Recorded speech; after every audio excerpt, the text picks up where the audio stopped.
In this episode, I'm speaking with Nancy Boss. Nancy shares her menopause story and how HRT helped her relieve her symptoms and improve her overall quality of life. I'm Tawfiq Akir, and welcome to the Mr. Menopause Show.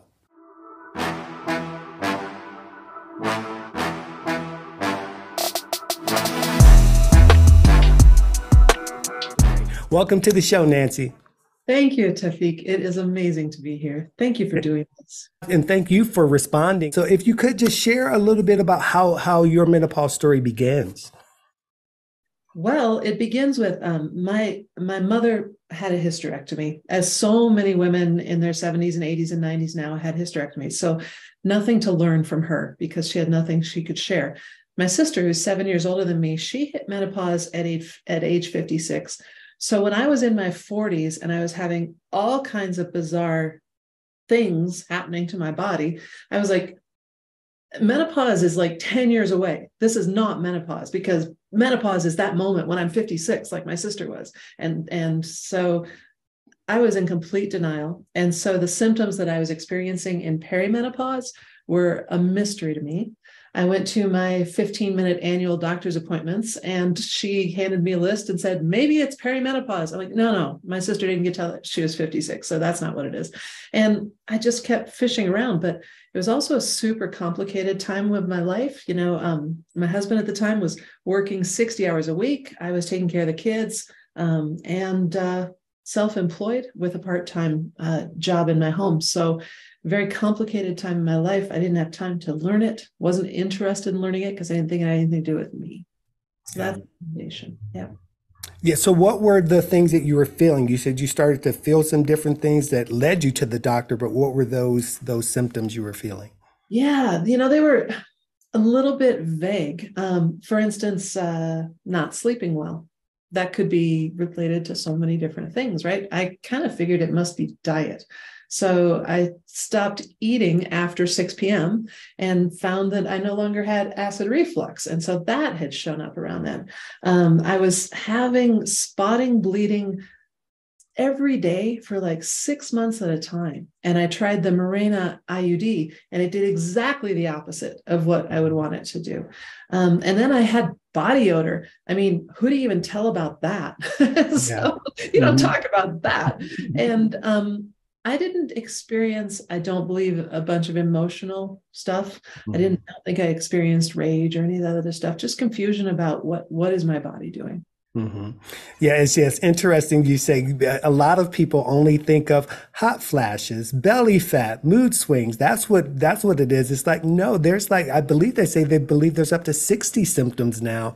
And I know in my practice, I've seen 45. So it's like, there's so many, even like burning in the mouth. Like what is that? Yes. Yes. Yeah. What was the point where you actually realized that it was menopause? Well, I think that was probably when the hot flashes started. And my hot flashes were accompanied by this really weird body feeling, which some people say is like electric shock. Other people say it's like insects crawling on your skin. I don't care. Either way. In fact, they're listed separately. But for me, it was just like this whole feeling that I just want to climb out of my skin right before I get a hot flash. That was unacceptable. Yeah. So was it like a shaky feeling, or was it like the heart palpitation thing that they talk about? Oh, I forgot to mention that. Heart palpitations in my late 30s, long before I should have thought of perimenopause. But the skin thing was more like the feeling of goosebumps, or kind of electrified goosebumps, Gotcha. a minor zap. I guess it was more electric over all the skin of my whole body for 2 or 3 seconds. Okay. Know that it was going to be followed by a hot flash. And were your hot flashes like quick, or were they long? Like I've had some clients that are like, oh, it lasts 1 or 2 minutes. Then I have other clients that are like, it lasts 30 minutes. Yeah, I'd say even less than a minute. My hot flashes were only maybe 30 seconds of wiping the sweat off of my upper lip. And how frequent were you having them? I was having about 10 a day. Okay. Yeah, I even had a lady that was having them every 30 minutes. I'm like, it's like, I talked to friends who've had it until they were in their 80s. Hot flashes don't oh, necessarily wow. go away. Yeah. Yeah, and I think what's interesting is, like you said, that the whole perimenopause phase, and now, of course, with it becoming more mainstream, people are hearing that there's a stage before menopause, Yeah. which is, and that's the stage where all the symptoms are. That people don't, the people think when you get menopause, that's no, that menopause is when the symptoms stop, right? Yeah, Or they're exactly. supposed to. I was in my late 40s, like 49, before I even knew the word perimenopause. It was just like, Wow. how could I not have ever heard of this? What the heck? Yeah. Yeah. Well, when I was a kid, my mom was going through, they didn't even call it menopause. They called it the change of life. Like The it was, change. Yeah. yeah, it wasn't even like a thing that was talked about. And I shared this with one of my other, guests. And it's like, my mom would like close herself in her bedroom, right? And just go through this alone, right? And that was another one of the things, like, as I learned more about menopause and I realized what was going on with my mom, I'm like, she would go and like isolate herself and just suffer alone. And I'm like, and clearly women are still doing that because they're not talking about it, and or they just don't know. Like you're saying, you went through all this time not even knowing what perimenopause was.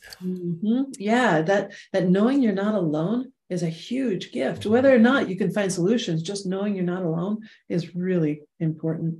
Yeah, it's interesting. They did a study because I also do menopause in the workplace trainings. And one of the studies that they saw was that just being able to have the open conversation at work actually relieves some of the women's symptoms. Like Wow. just and I'm thinking that's probably related to the anxiety and the stress and that probably just compounded the symptoms or made it easier for the symptoms to come on. But once that's released, then it would make sense you would just feel better and feel more at ease. It would, but I also think it might have to do with the choices that we make if we feel empowered or if we feel freaked out.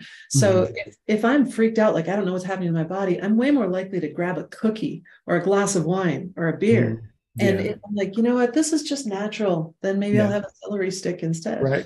Yeah. And especially since that cookie and that wine can actually trigger hot flashes, which you Exactly. know. Bingo. It's so funny.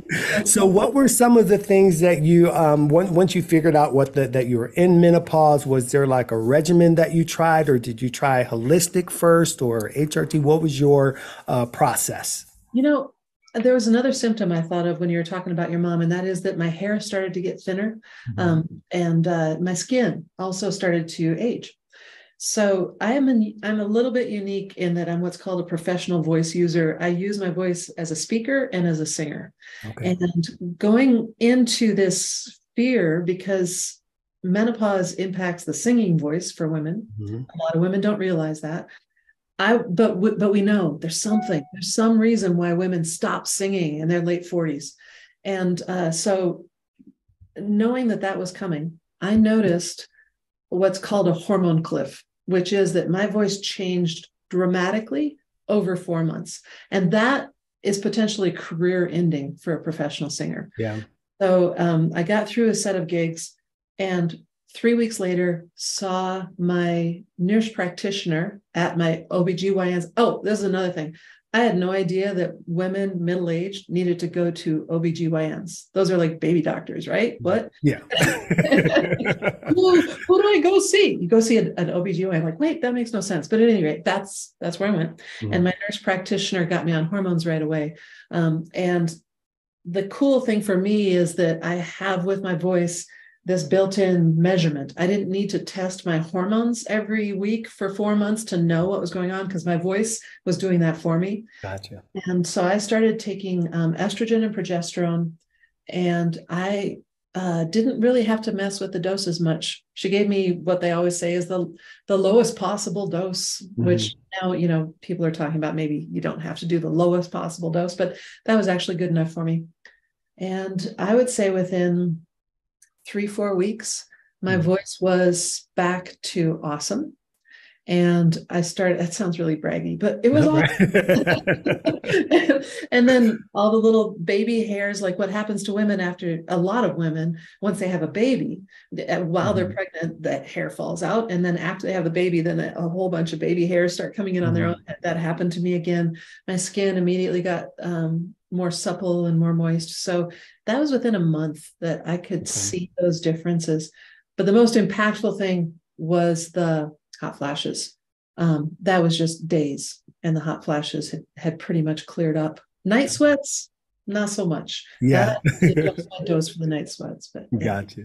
So with the hormones, so you just did the hormones, you didn't try to like, do any like nutrition changes or anything like that. It was just the hormones.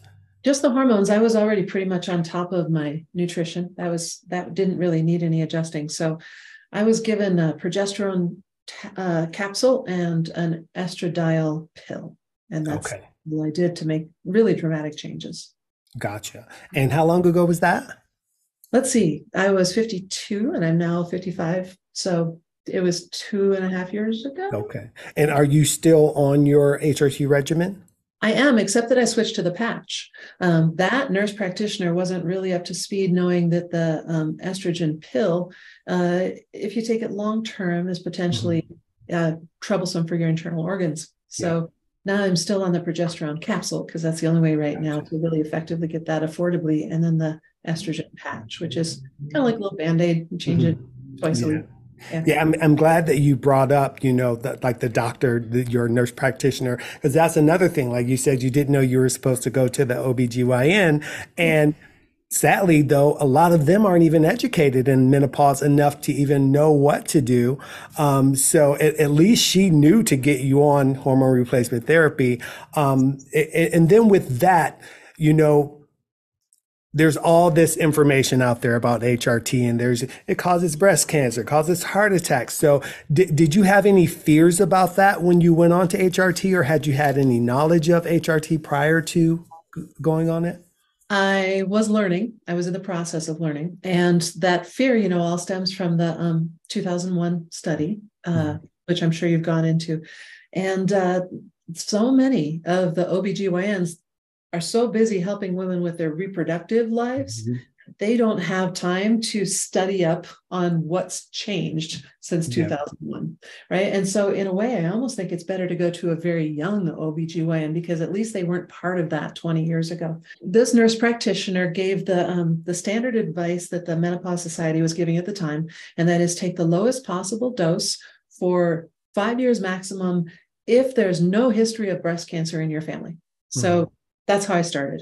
Gotcha. Now, thankfully, the research is showing us that it's not that tight of a little package. There's Yeah. more options. Yeah, I actually did a whole segment on that in last week's show where I actually talk about the study and how they actually released information before the study was even done. It was done on women that were 63 years old and already had health problems. So I'm like, why was there no doctor that came out and said anything in all these years later? Yes, It's yeah. just So so much interesting. intimidation around this, so much fear around this. It's really incredible how emotionally packed this is. Mhm. It's just Yeah. Yeah, but I really do think it just goes back to this. Even like you said, you thought that it was a 56-year-old woman issue, but it also goes back to people not knowing what perimenopause is, because it could be a 56-year-old thing because perimenopause can last 3 years or 12 years. So for some women, so it just depends. And when you don't know, and the reason you don't know is because nobody's talking about Nobody's it. talking about it. And if the average age is 51, then that means, and we know that there's like 30-year-olds, 38-year-olds that are going Mhm. through it, then does that mean there's some women who are in their 60s before they go through Yeah. menopause? Wow. Yeah, I would say maybe so because we're seeing women have babies in their late 50s, so it's possible. Yeah. No fears about HRT, none of the changes that came up, so that's good. So that means that you were looking up things because again, we were talking about the whole doctor thing. I think even the younger doctors, what I just read recently is that it's not so much of the when they become a doctor, is that if you want to do menopause, you have to go out on your own and take that elective because it's not part of the actual curriculum. They said that 67%, I believe, of OBGYN said that they're not comfortable even discussing menopause because of the short amount of time that they get. Oh, Yeah. that brings up though that I then started seeing a naturopath on a Mhm. concierge type of system, right? And so I was seeing this naturopath for an hour once every 3 months. And this was a naturopath who was all about it, like, yes, if hormone therapy is right for you, go and do it. Mhm. And agreed with the prescription that the OB/GYN had given me. And the naturopath could have also been the one to prescribe the estrogen and progesterone too. Mhm. Yeah, I know that there's a lot of people out there. I actually had one lady reach out to me and she's like, well, I'm not a proponent of HRT. I'm like, well, that's not what this show is about. Like, I'm like, I want to know people who've actually been on it, you know? Yeah, And yeah. so, and even myself, you and I were talking pre-show, I'm going through andropause, which I hate that they call it the male menopause because it's not really male menopause. You know, it's just a time of life where a male's reproductive, numbers go down. We have similar symptoms, but they're not nearly as severe because we don't have to deal with progesterone and the other female hormones that are fluctuating. But we do have those that feeling of like not feeling like a man, Yeah. or or that or that you're getting old, because there's also this thing about, when that happens, it means that you're getting old. And I always tell my clients, I'm like, it means you're getting older. Doesn't mean you're getting old. It's two different things, Not an It's aging like, issue. It is something as yeah, you age, but it's not aging. Yeah. yeah, exactly. Because once you go through that, it's all about the choices that you make. We know that the body regenerates every 7 to 10 years. It can regenerate healthier or unhealthier. It's going to be all based Yes, on your choices. exactly. So I want to put this out there that and this is not your statement. This is me. I am a proponent of hormone replacement therapy, hormone therapy, because I mean, honestly, what was our life expectancy for women 200 years ago? Mhm. 65, 68 at the most. Yeah. Personally, I plan to live to 110. Mhm. And the genetics, indicate that that is possible, that I could do that. So it is not natural for a human body to live more than 100 years, more than 70 years. So if I can improve the quality of my life for Mhm. the next 55 years, and there's scientifically, there's no reason not to. Yeah. Yeah. Yeah. I'm Yeah. absolutely all for that. There is another symptom, and that is the brain fog. Oh, yeah. Yeah, memory issues, and as a singer, some pitch matching issues that all Mhm. came along with perimenopause. And I do not want to go back to brain fog. I really Yeah. don't. Yeah. Yeah. Well, it's interesting when I went to my doctor and, and they never even told me that it was an andropause issue. It was just first they told me, oh, you're pre-diabetic. We need to do this. Then, oh, you have liver issues. We have to put you on this pill. And then when the guy told me they have to put me on a pill for my liver issues, and then I looked up the pill and the pill causes liver damage, then Oh, my thought was, so your goal is just to get the numbers down. It's not to get me healthier. You just want to get the numbers into the treating the right symptoms. place. Yeah. Yeah, and so that was when I was like, okay, I started looking at everything, and then I'm like, okay, what we know is that my numbers were so low that I had no choice to be on HRT. For me, it was like, because I think the nanograms for man is like 300 to 1200. I was at 170. Oh, So yeah. all the good food and exercising in the world wasn't going to do anything for me. So I did it, and very similar to you, very, very quickly, I started to feel better. I didn't realize that I was in depression, but clearly I was because I started seeing things differently. And it was my other half that said, yeah, you seemed a little depressed. Like, why didn't you say anything? I'm Well, like, if they had given you antidepressants instead of HRT, that would oh, have that and treated. that happens to women all the time. Oh, They get put on that. I had a lady that was told she was pre-dementia. She was early dementia. Yeah, it's just brain fog. It's just yeah, brain. exactly. And it's so again, it just goes back to they're not that educated. So it's like then you get people like myself who have gone through the certifications, but because we're not a doctor, we're not allowed to get the license or whatever, even though we probably have more education in menopause than most of them do.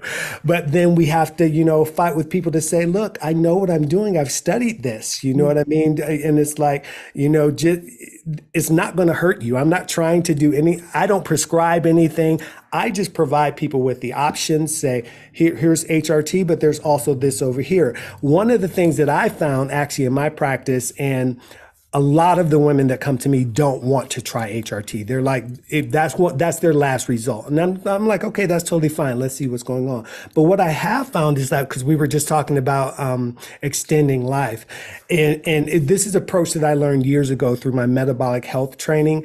And And it makes sense when you think about it this way. So we know that estrogen and progesterone are decreasing, right, as you're going through this And process. testosterone too. Yep. Yes. And what people don't realize though is that estrogen and progesterone work with practically every other hormone in your body. Mhm. And so what I started to notice in my practice is that some women were having issues, and then I would just look at the symptoms. I would say, okay, I can't prescribe HRT, so I'm not going to look at that. Let's just look at your symptoms. And I found that there were 4 areas that women would be having difficulty in: their adrenals, their thyroid, their liver, and their digestive system. And so what I started doing instead was, I'm like, instead of trying to fix what's leaving you, how Mhm. about we fix the areas that are weakened even more because estrogen is gone? So if they went into menopause with an adrenal issue, once estrogen is gone, that adrenal issue got worse for them. And that's where their symptoms were coming from. So I started saying, okay, let's focus on all the foods that heal the adrenal and get rid of the foods we know hurt the adrenals. And my clients started having amazing results. They started losing their hot flashes, all the issues they were having. And so that's when I started thinking, well, maybe that's, we think about getting older and everybody wants to fight the aging process. Like, what if we worked with the aging process? So instead of fighting what's leaving, how about we strengthen what we still got? And so that's helped a lot of my clients.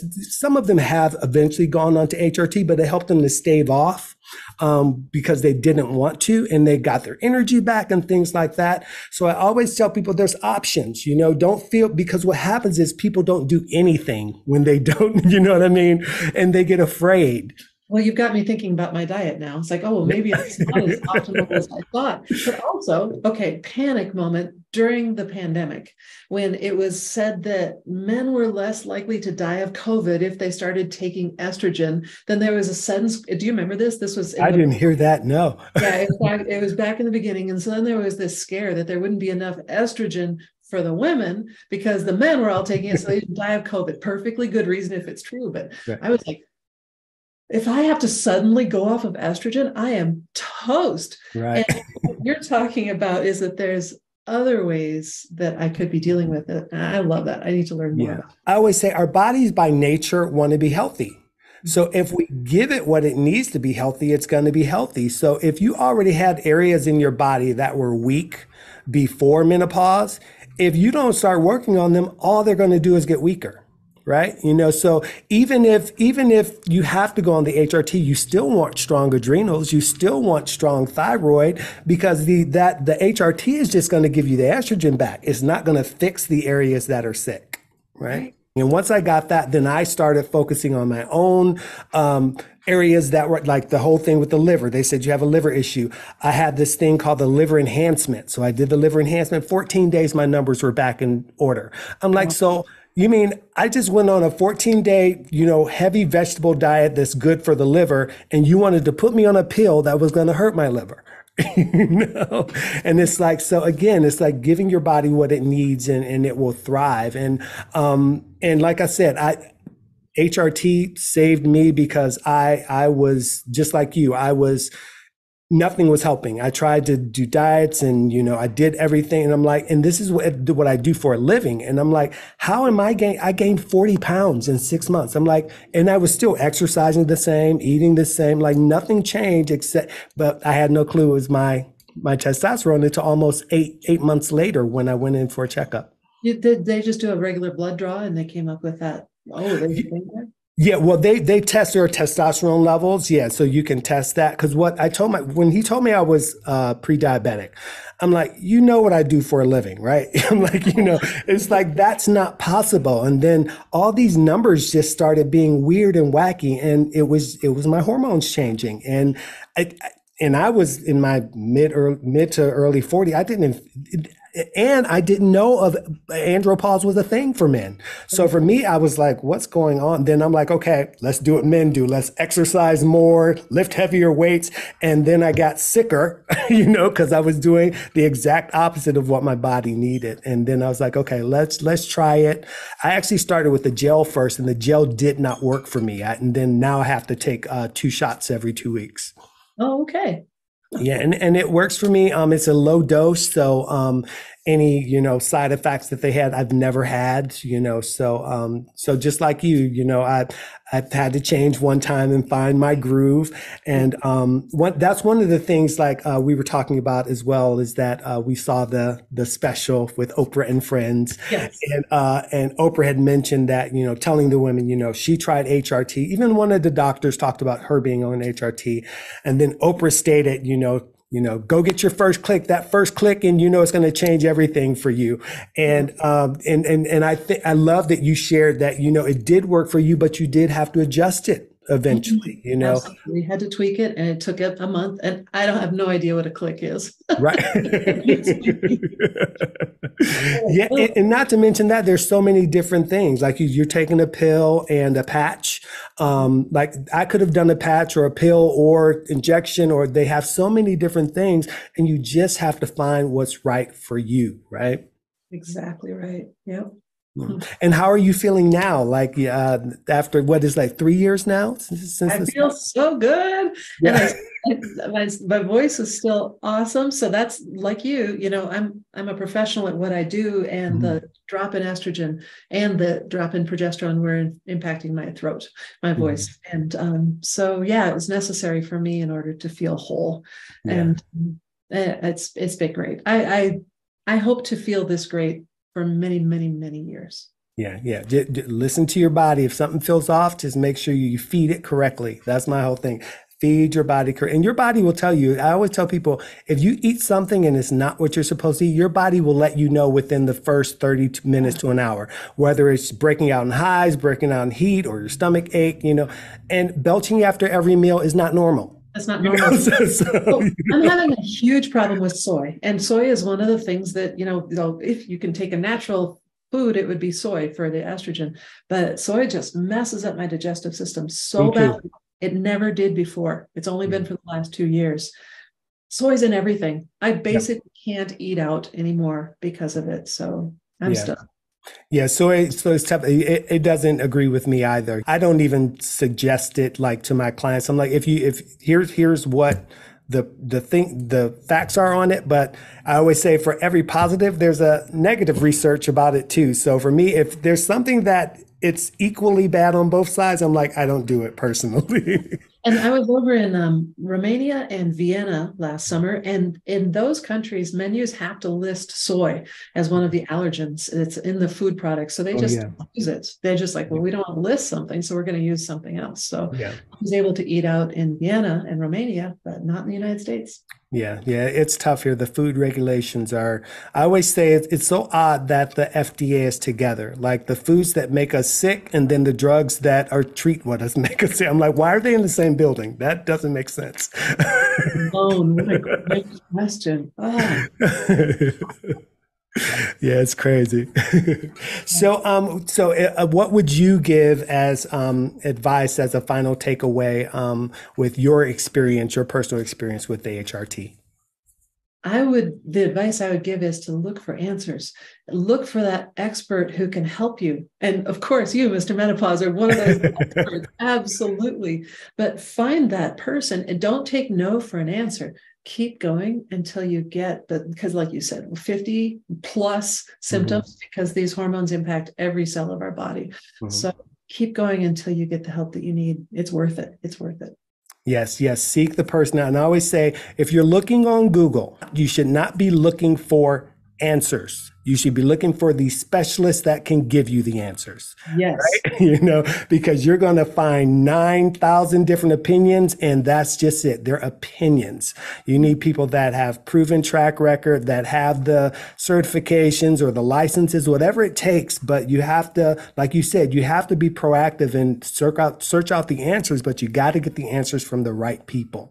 Yeah, and we each go through this differently, Mhm, because of our environment or our genetics or our diet. And so there isn't a one size fits all answer. You have mhm. to have a specialist. I completely agree. Yeah, yeah. And even with the HRT, there's some women that can't even take it, so that may not even be an option for you.